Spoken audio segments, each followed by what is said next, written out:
நம்ம டவுன் சவுத்தில் ஒரு ஊரில் உங்கள் அப்பாவுக்கு வெங்கல சிலை வைக்கணும்னு ட்ரை பண்ணீங்கல்ல, அதுக்கு சுப்ரீம் கோர்ட் என்ன சொன்னாங்க?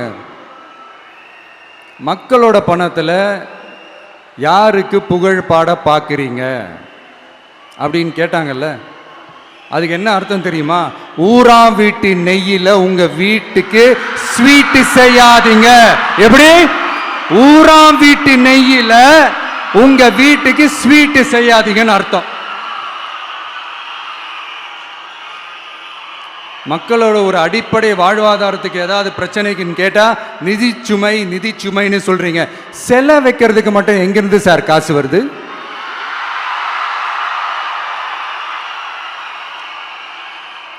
முதல்ல மக்களுக்கு அந்த சோறுக்கு வழி பாருங்க சார்.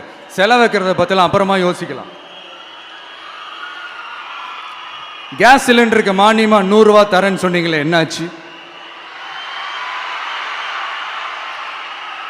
கரும்புக்கு ஆதார விலையா 4000 ரூபாய் தரேன்னு சொன்னீங்களே, என்னாச்சு?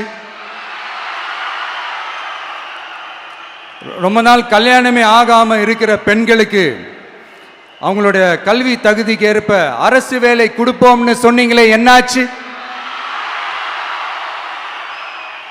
இதெல்லாம் வெறும் சாம்பிள் தான். இதோட ஹைலைட் ஒன்று இருக்கு. மாநில அரசால முடியவே முடியாதுன்னு தெரிஞ்சுக்கிட்டோம், நாங்க வந்தா நீட்டை ஒழிப்போம். ஆகா ஆகா ஆகா ஆகா, எவ்வளவு பெரிய ஒரு மோசடி இது! கேட்டா நாங்க தான் முன்மாதிரி ஆட்சின்னு சொல்லுவாங்க. மோசடி ஆட்சி. மோசமானவங்களே முக்கியமானவங்க கேள்விப்பட்டிருக்கிறீங்களா? அந்த மாதிரி மோசடி ஆட்சியிலே முக்கியமான ஆட்சி இந்த திமுக ஆட்சி. மக்களே, மக்களை நேசிக்கிற விஜய் வேணுமா?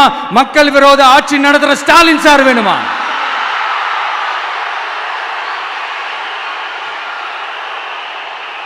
இந்த விஜய் நம்புறீங்களா, ஸ்டாலின் சார் நம்புறீங்களா?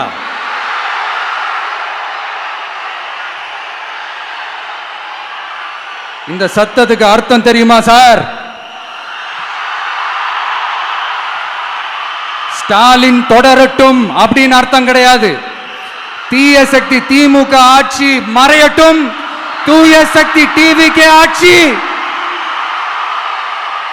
வரட்டும்.